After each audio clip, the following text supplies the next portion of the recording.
Hello, everyone. Thank you for joining us again this afternoon as we continue our early career research focused talks in our seminar this year. Today, we're pleased to have with us Vishnu Mangalath from ANU.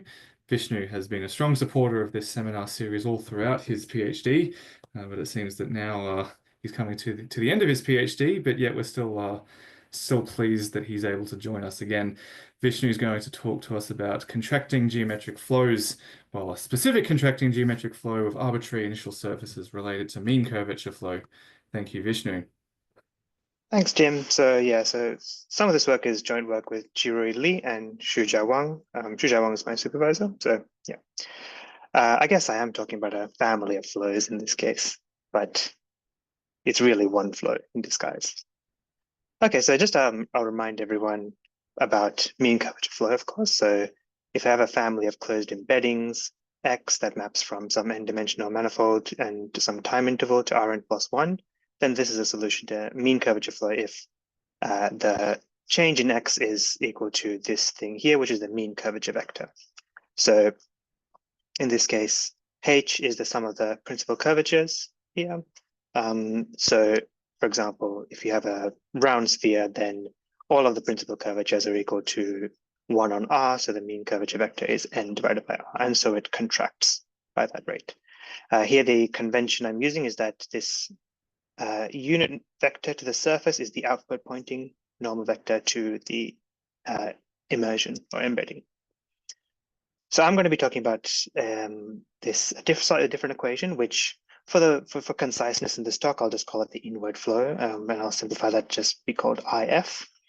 So this is a fully nonlinear flow, which is where the speed function here is given by a function of mean curvature. So this is some smooth function, and I compose it with mean curvature, and that's my new speed. So this function phi is chosen quite specially. In fact, it has these four properties. One is that so phi is greater than 0. So since this is the outward pointing normal vector, if phi is always greater than 0, then it means that this quantity is always negative. And so no matter what initial surface I have, X is going to be contracting. So here what I've written, MT is always contained inside MT is always contained inside MS when S is less than T. So then we have these two properties here, which are kind of more regularity properties. So phi dash, the derivative of phi is greater than 0, so that this equation remains parabolic. And then I also need the function to be convex, because since this is a fully nonlinear equation, convexity or concavity is required for regularity properties. Then maybe a more restrictive condition is this last one here, where if H is greater than or equal to 1, if the mean curvature at regions where the mean curvature is greater than or equal to 1, I want X to evolve by exactly equal to mean curvature.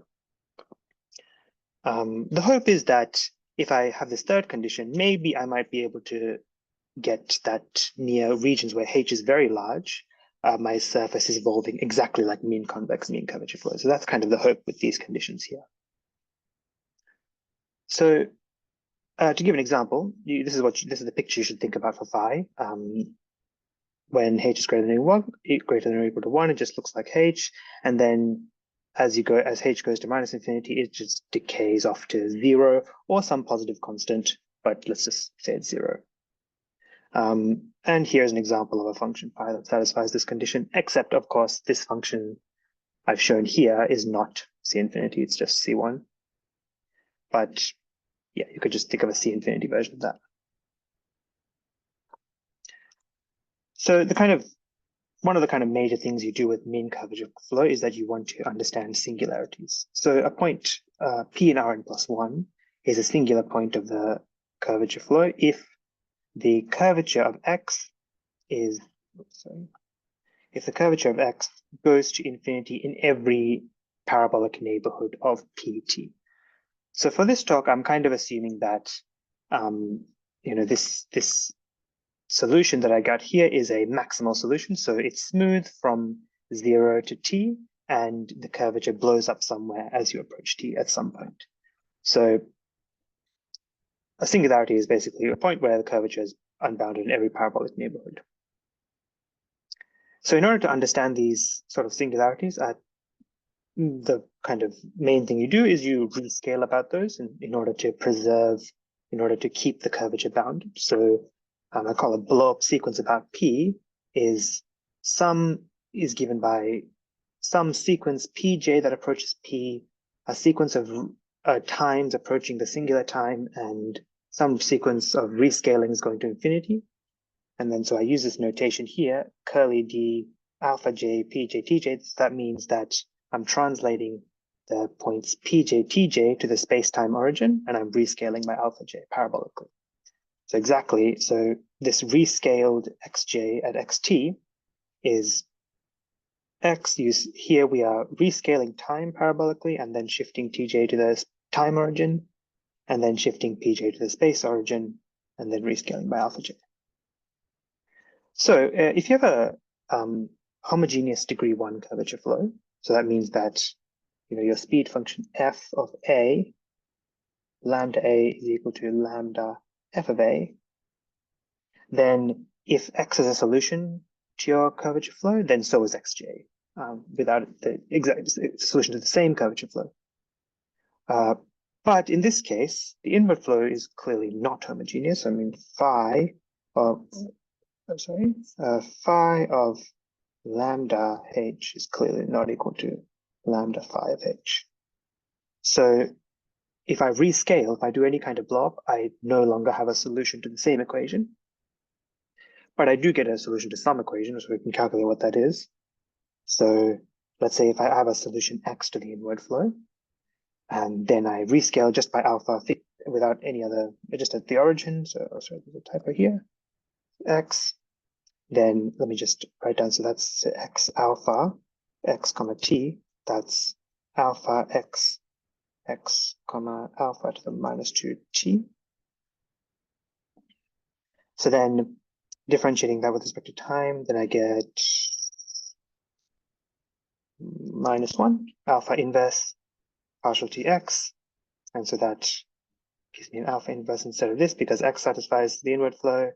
And so if I rescale x by a factor of alpha, then that means that I rescale h by dividing it by alpha. So h alpha is the mean curvature of x alpha. So then I get this property here.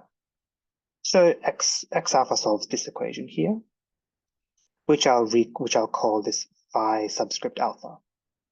Right, so what is that exactly? So if you look at this picture here, this basically looks exactly the same, except it joins h at alpha inverse. So it's like that. It's a function like that. So you'll be able to see that then if I take a sequence xj and it converges to some limit flow x infinity, then this x infinity has to solve this equation here, right? That's not very good because it's 0 on half of the line, and therefore it's completely degenerate, and so it's not going to have any nice properties. But fortunately, this is not a problem. So, well, if you look at this equation, then, and you look at okay, here I have, so recall that if I have for mean curvature flow, the linearization of the mean curvature flow equation looks something like that. And for not fully nonlinear equations, it's something like this. And this quantity here, f dot, for the inward flow is phi dash delta j. So this is the natural operator that you should be considering for quantities evolving on the surface. So if you look at how phi evolves, so this is phi of h, right? Phi of h. Then you get that it's just simply phi, the derivative of phi times the second fundamental form squared. All those terms are positive, so this quantity is greater than 0. So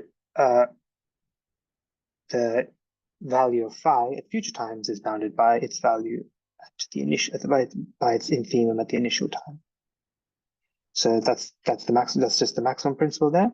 And since phi is just an increasing function and defined on all of the real line, we can invert that function to see that if h is initially bounded, then it's the lower bounds on h are preserved along the flow.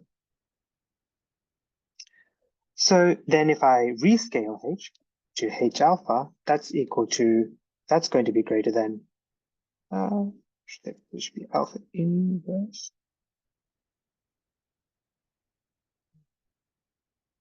Alpha there. Yep. Yep. So that's alpha inverse this thing. Now, if I start off with a closed initial surface, my surface is closed, then this thing is bounded. That is greater than some constant, which is probably negative. It can be negative. But then if I take alpha goes to infinity, then this quantity, alpha inverse, that quantity is going to go to 0. So the limits will have positive mean curvature. So this negative part of the equation doesn't appear. And so we can conclude that if you have a conversion, if blow-up sequence of the inward flow converges, then I'll get an ancient solution to mean curvature flow. Ancient mean convex solution to mean curvature flow.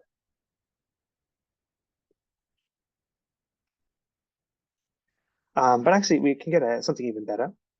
So for mean curvature flow, Huskin and Sinistrari originally proved the convexity estimate. I think that was in 1999.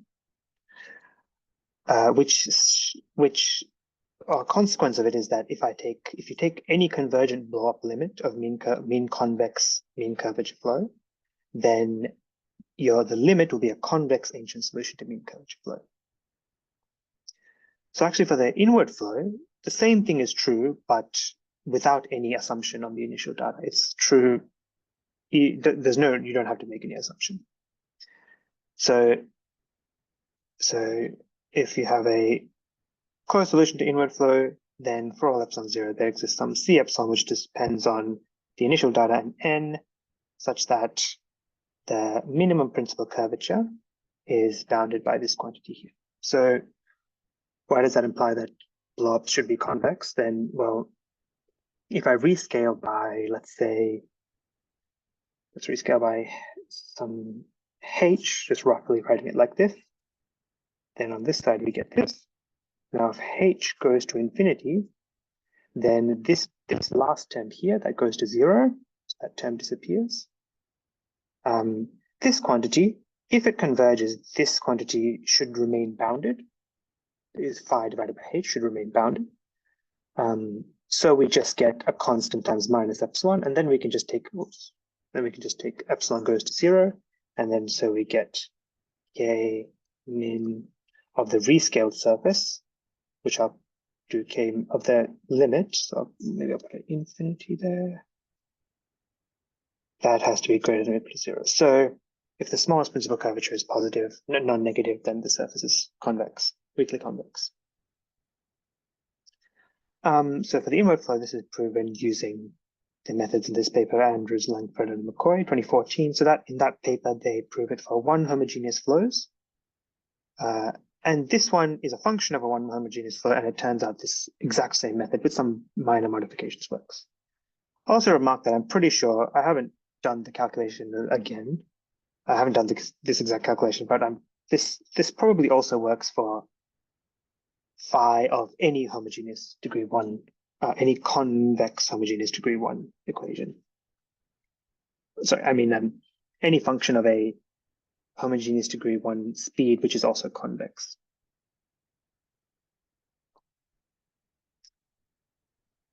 So another result from mean curvature flow is that it turns out if you take any blow-up sequence of mean convex mean curvature flow, the limit always converges to a ancient solution to mean curvature flow, ancient convex solution to mean curvature flow. So I'll look at this statement precisely. So let X from this space to Rn plus 1 be a smooth mean convex closed embedded solution to mean curvature flow with the first time singularity at Pt. Then all blow-up sequences of Xj about the singular point have a subsequence that converges locally smoothly on compact subsets of Rn plus 1 times minus infinity to T star to a convex change in solution to mean curvature flow. This T star is some non-negative number. So why does it appear in the theorem? Well, if you have let's say you have a type 1 singularity, like a sphere, and if you blow up, that means that the curvature blows up at a rate of T minus capital T minus small t to the power of minus a half, then if I rescale by something that is going to zero if I rescale by a quantity that's going to infinity slower than that, then at time zero, the rescaling is going to be still have unbounded curvature. So in that situation, it definitely doesn't converge at time equals zero. So all you can basically, the theorem is saying that for negative times, you'll always get convergence for mean convex mean curvature. So I guess consider there to be 3 proofs of this theorem. The main ingredient in all the proofs is showing that that singularities have to be non-collapsing. So a solution to mean curvature flow is called non-collapsing if no tangent flow is a plane of multiplicity 2. So a tangent flow is some rescaling where the space-time point I'm rescaling about is fixed. So typically this tau would be the singular time and p would be a singular point. So you can compare this to the kind of more modern definition of non-collapsing, which is that at every point you have a ball of radius in the interior controlled by a constant multiple of h. A constant divided by h. So if the mean curvature becomes very large, you at least have a ball of some controlled radius in the interior, tangent to the surface on the interior. That is equivalent to this definition for mean convex mean curvature flow. So why does non-collapsing so important? Well, so if you look at tangent flows, if you look at a rescaling that looks something like this, it turns out that you can always take a limit as j approaches infinity. This always converges in some weak sense, in a measure theoretic sense, to a limit, to a tangent flow. If you take this weak limit and you look at that limit, and if that limit converges with multiplicity 1, then the convergence is actually smooth. This is due to this theorem called the Brachii-White regularity theorem. So that theorem says that if your surface in some ball looks like the evolution of the measure, or the measure on the surface, if it kind of evolves similarly to how the measure of the plane evolves, which is by doing nothing, then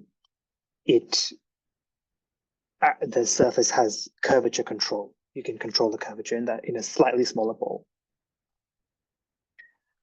On the other hand, if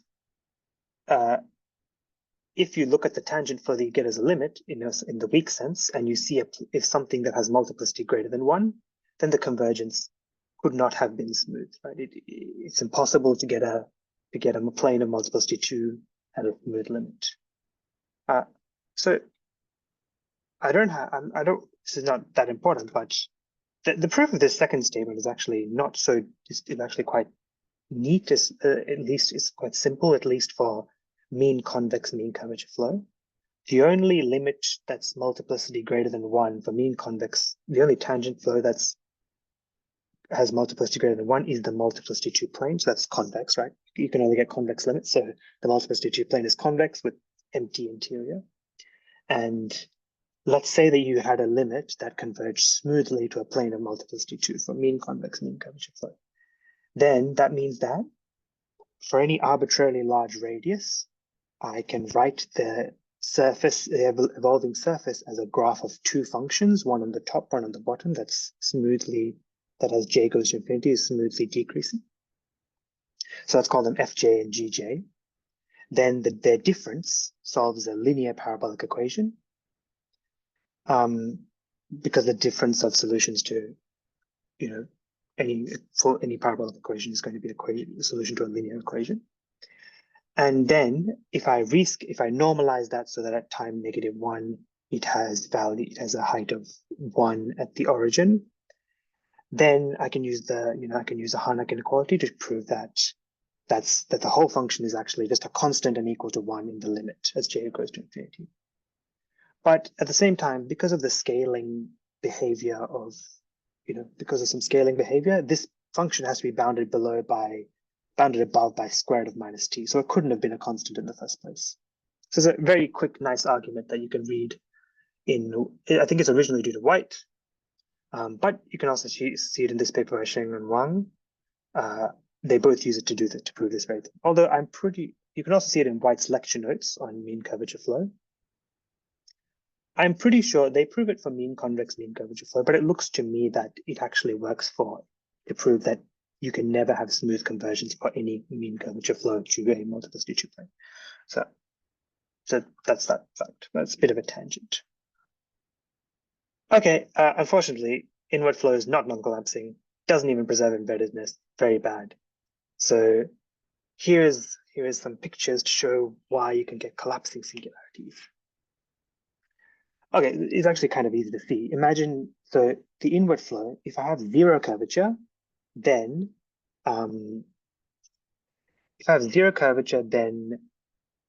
the phi of zero is not zero. Therefore, a plane will translate. Very not nice behavior. So clearly, if I had two planes, they can easily just come together and touch each other. Similarly, if I have something that looks like this, it's very close, it's very thin. This is by the way, this is a curve. I'm not looking at any surface of revolution. This is just a curve. If I have some very thin width here, then because the curvature here is because the speed is actually still pointing inwards, those will touch and cross over and will become immersed. On the other hand, if they're really wide apart, then this point will come in faster than these can come together, and so it will flatten out and remain embedded. So you could imagine that there's some intermediate point where a cusp forms. Similarly, here's an example where maybe you would get like a contraction to a point, but it's actually collapsing. If I blow up at the center point of this thing, then I get a line of multiplicity 2. But if I rescale the tips, then I get possibly Grim Reapers. Well, I guess it has to be a Grim Reaper. Okay, so non-collapsing is not true at all. And this is probably a common feature of most non-homogeneous curvature flows.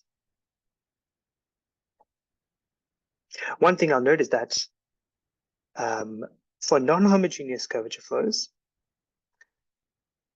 the way you prove the maximum principle is that you look at a point where two parts of the surface touch, look at the difference between those two, you write it as a graph, you look at the difference, and that satisfies a linear parabolic, satisfies a parabolic equation, so you can use the maximum principle.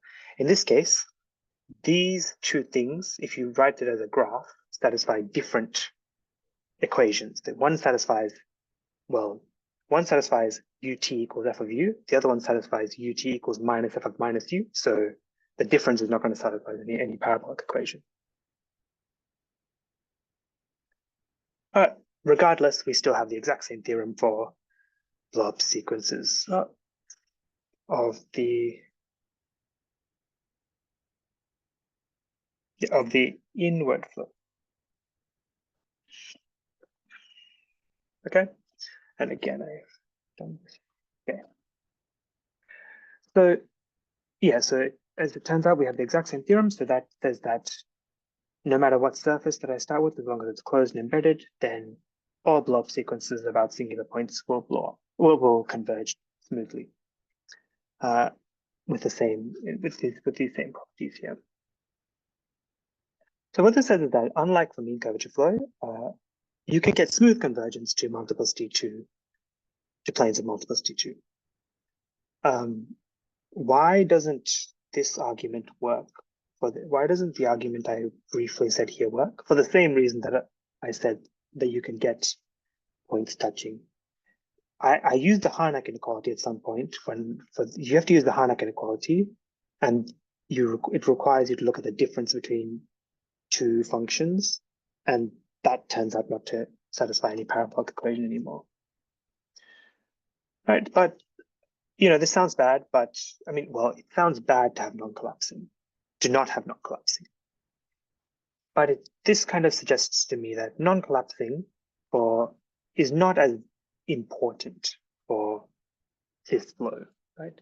For mean curvature flow, if you see a collapsing singularity and you zoom into it, a lot of bad stuff has to happen for that to occur. A lot of necks have to pinch off, and you can't understand what's really happening there. So that's why collapsing is so bad for mean curvature flow. Whereas for this flow, it's just like two planes coming together. It's not as bad, it seems. How do you prove this? So since the surface can become embedded, Ben's proof doesn't work at all, because this 2-point function that you use is the denominator will have to go to infinity at points where it touches, so that it can't work. This proof by Brian White, I'm actually not sure if it works. It might work, although he does spend a lot of time ruling out planes of multiplicity 2 and then using the Brackey-White regularity theorem in order to get convergence.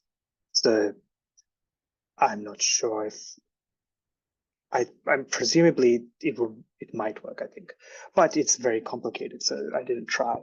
And this paper by Sheng and Wang, this paper works, and I'll kind of say how it works. So this paper, how it works is that first they say that if you have a collapsing singularity, they say that if you have smooth convergence to a plane of multiplicity 2, then it couldn't have been smooth. Basically the argument I said. And then they prove that if you have a collapsing singularity, there is a sequence that converges smoothly to, then the convergence is smooth. So the second part of that argument works for this situation, and therefore the whole argument works. But maybe one thing that's still bad is that if you have a collapsing singularity in this situation, then at the points where this singularity occurs, if you look at the level set flow, then the level set flow is not only, it doesn't even have one derivative, it's only C01 near those points. So it kind of, if you look at like a point where collapsing singularity is occurring, the level set flow is going to look like, in one direction, it's going to look like kind of like absolute value of minus absolute value of x. Right, so maybe that's bad. So hopefully, I want to see if we can make this, to modify this equation, this a little bit, so that we get something that is non-collapsing. So we have this non-collapsing result for the inward flow. So let's just think of a much simpler situation. We have surfaces of revolution that are smooth. So if I have a solution to the inward flow, which is a surface of revolution, so imagine the initial surface looks something like here's the x1 axis. Here we have x2, so something initial surface that looks like that, 90 degrees there and there, so that it remains smooth when I rotate it. Then if I evolve that by the inward flow, then I get a solution to this equation. The profile function, this function u, when I restrict it to the x1, x2 plane, satisfies this equation. You can see that if I make phi equal to h, then this and this cancels out, and this becomes 1 plus u dash squared to the power of half, and that you might recognize as being the same as the equation for mean curvature flow of surfaces of revolution of graphs.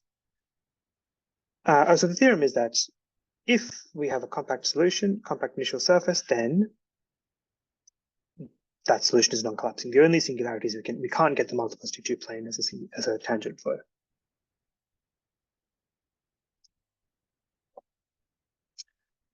Okay, so I'll sketch this proof briefly. So I'll shift the t to 0. So instead of looking at the time interval 0 to t, I'm looking at minus t to 0 just to make it neater. And let's assume the origin is a singular point of the equation. Our goal is to show that the origin, if I look at a tangent flow at the origin, I can't get the plane of multiplicity 2. So if I blow up along the x1 axis, this is the axis of rotation. Every element of that blow up sequence is going to be rotationally symmetric, and therefore the limit will also be rotationally symmetric. So the only multiplicity 2 plane the only plane that is rotationally symmetric is the x1 equals c, is planes of that form. So if a multiplicity 2 plane does exist, it has to be something just a plane x1 equals 0. So let's just write this term wt. I'm going to call it the width. It's the length of this interval it, which is the time-dependent domain of this profile function. And ht is the height, which is the sub u. So here's a lemma. It says that x is non-collapsing if and only if you can control the height with the width. That seems reasonable. Multiplicity 2 plane has h going to infinity and w going to 0, right? So if the height and the width are roughly kind of comparable, then that means that it shouldn't be able to be a collapsing singularity.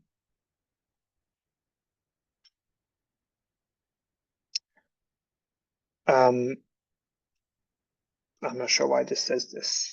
This I don't think is in the right spot.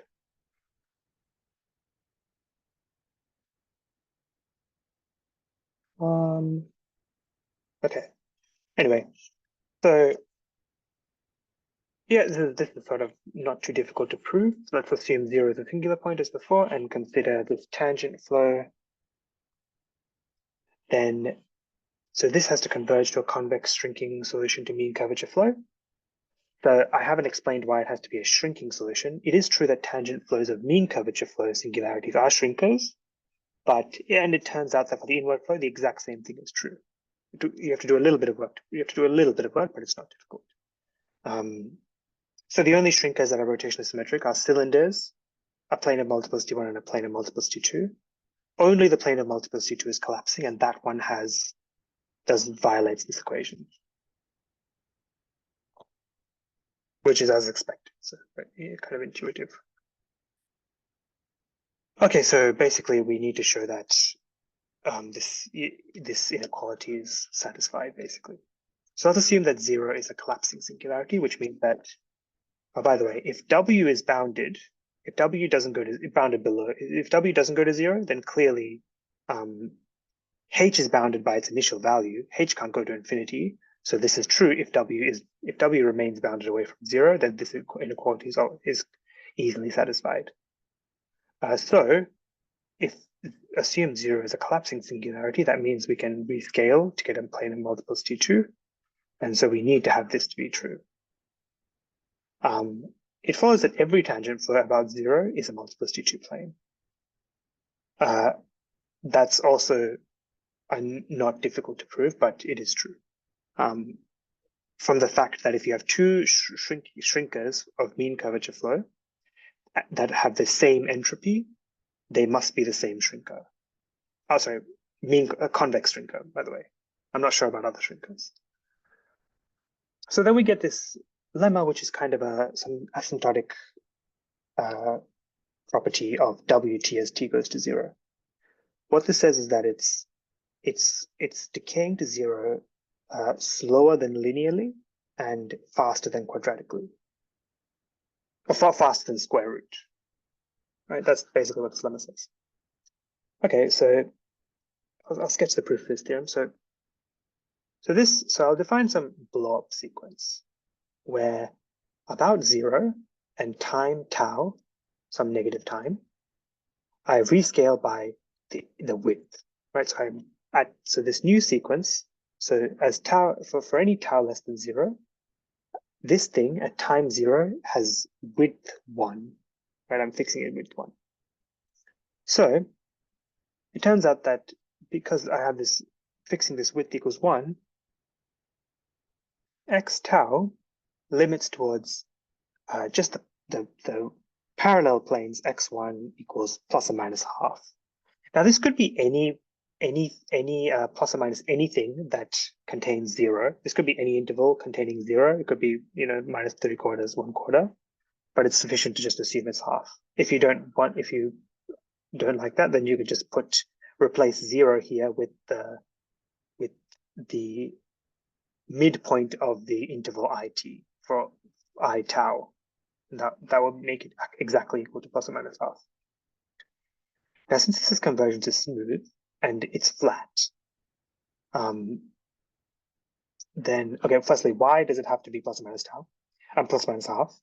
Well, it's convex, and because h is going to infinity, it contains a vertical line. The only convex sets that contain a vertical line are the strips. So, yeah, so at the point on the boundary of it, this rescaled mean curvature, so the subscript tau means it's for the rescaled surfaces, that has to go to 0.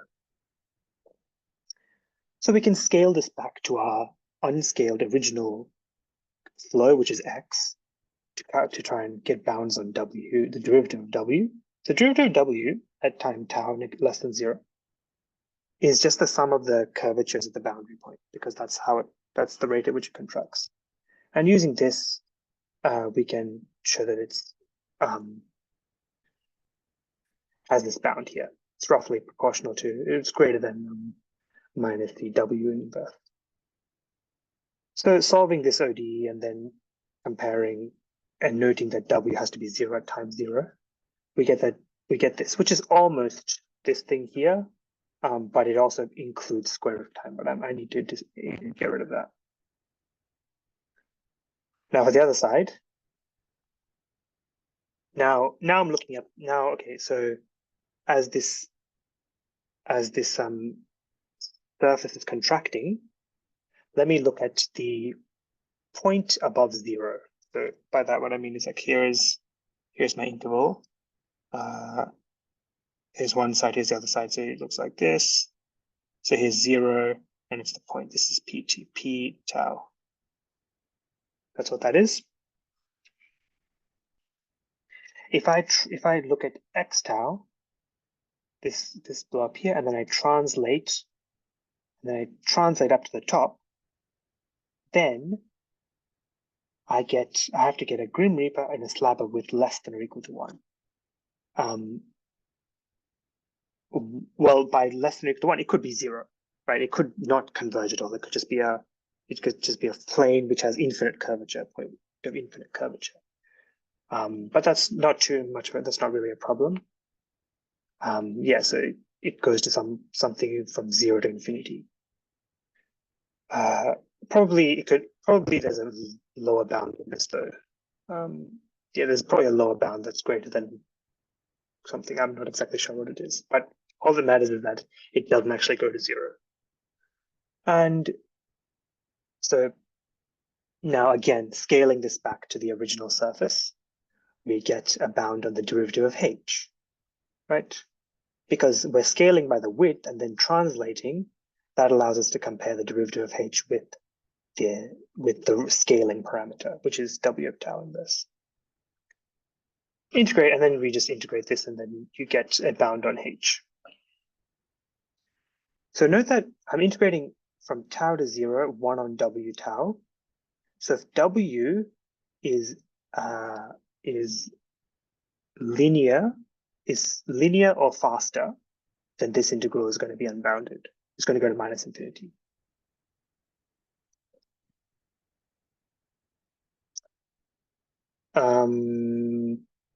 Although something signs off here, so there's a sign error here somewhere. There should be a minus here, maybe.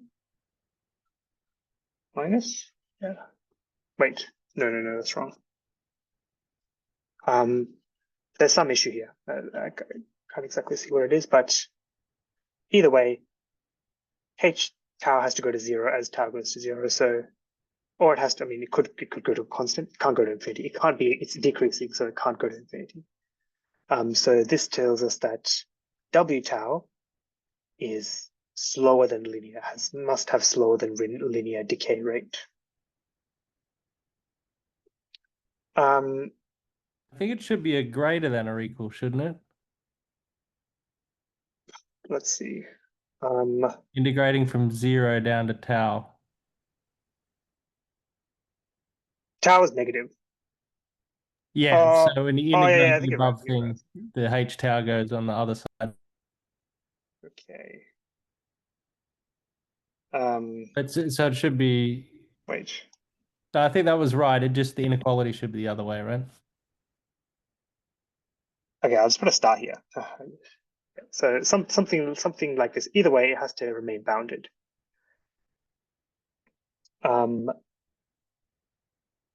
Yeah, so okay, so that tells us it can't be linear, but I still have the square root decay that I need to rule out.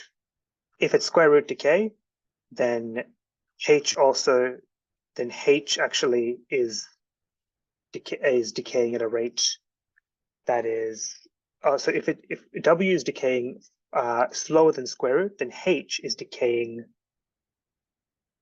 faster than square root, and that gives me a bound of H in terms of W, which means that it's non-collapsing, which is a contradiction. So that proves this lemma here. Okay, so then how do you finish off the proof? Well, it turns out that these bounds are incompatible with just geometry in general. These bounds on W and similarly, this bound on H is not possible. So, so essentially, I've written some stuff here, but the point is that if I have a curve that's emanating from some point here, which is let's say so this is IT. So here's one side of IT, the other side of IT.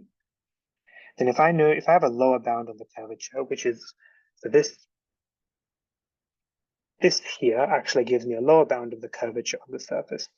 It's not immediately clear that it does that, but it does. I have a lower bound on the curvature on the surface, and that gives me a lower bound for the x1 component of this thing. Now, if I then look at that value I get for x1 and I rescale it, I get, it turns out it will turn out that, well, if I rescale it by W inverse, so this rescaling here, this rescaling has to be bounded between minus a half and half, but this x1 I get will go to plus infinity or something like that. Okay, and then I get a contradiction. I couldn't rescale to get a grim number. Okay, so that's a sketch of the proof of this proof of this theorem here. X1 X is non-collapsing. Essentially, H decays too fast for W to contract and get a multiplicity 2 plane. So now we can actually get a more general form of this theorem. So consider some omega in Rn plus 1, which is a domain with smooth boundary, and choose some function u on that domain such that the graph of u and the graph of minus u, the closure of that, is a smooth submanifold of Rn plus 2. That's it. Right, so n plus 1 dimensional submanifold of Rn plus 2. So we define this graphical K invariant hypersurface M by rotating this function u around K dimensions. I mean, for simplicity, you can just imagine K equals 2. If K equals 2 and N equals 0, then that's the previous case. The previous case that I talked about. So then, if I have a surface that initially looks like this, then I have a solution to the inward flow, then X is non-collapsing. The proof is basically the same.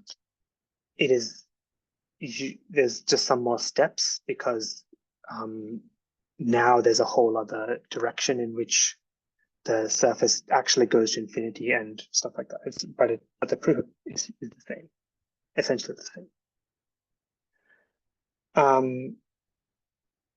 Yeah. So what's the point of doing this in particular? Well, the thing is that this surface omega is surface omega underlined in any surface in Rn+1. So if let's say I have some closed surface in closed hypersurface in Rn+1, and I want to evolve it by some curvature flow, I can look at the interior of that surface, choose some smooth function on that surface in this form, then add k more dimensions, rotate it, and then solve the inward flow. And then that induces a evolution on this surface itself. So that in some sense gives me a non-collapsing flow of this surface for arbitrary. So it gives me a flow that looks like this for arbitrary initial surfaces. I make a partial arbitrary initial hypersurfaces. So yeah, I think that's interesting. That's all I have to say. Great. Thank you for taking us through these impressive results, Vishnu. Let's thank our speaker, everyone. Thanks. Does anyone have anything they would like to say or ask of our speaker?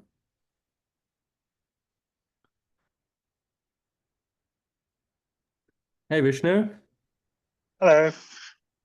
Do you think, or maybe this is like two questions in one, do you think it's possible to prove a non-collapsing result for axially symmetric mean curvature flow without a sign on the mean curvature here?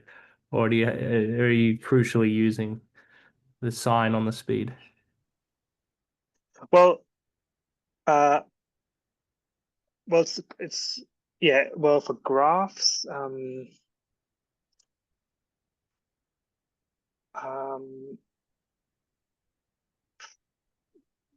for mean curvature flow, I'm not sure about graphs, but it's not true for things that aren't graphs, right? Because you can have a shrinking torus of revolution, and I'm not sure if that's right. That works. I'm actually not sure for mean curvature flow. Possibly because I can't imagine getting a collapsing singularity for mean curvature flow. Although for surface of revolution, it's probably true, but in this more complicated setting, it's probably not. I think it's difficult because I think you can construct a shrinking torus in this setting, can't you? Mean curvature flow. You definitely can, but that's not collapsing. Maybe it isn't. So collapsing for things that aren't mean convex, collapsing means no tangent flows of higher multiplicity, right? Yeah, right. I would just take something like, multiplicity 2. Yeah. Tangent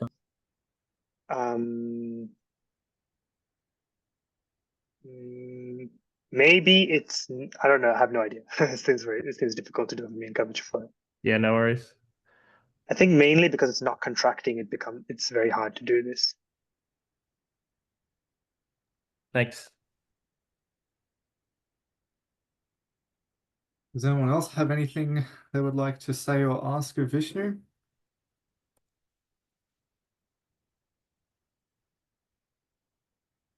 Well, in that case, let's thank Vishnu again for speaking to us this afternoon.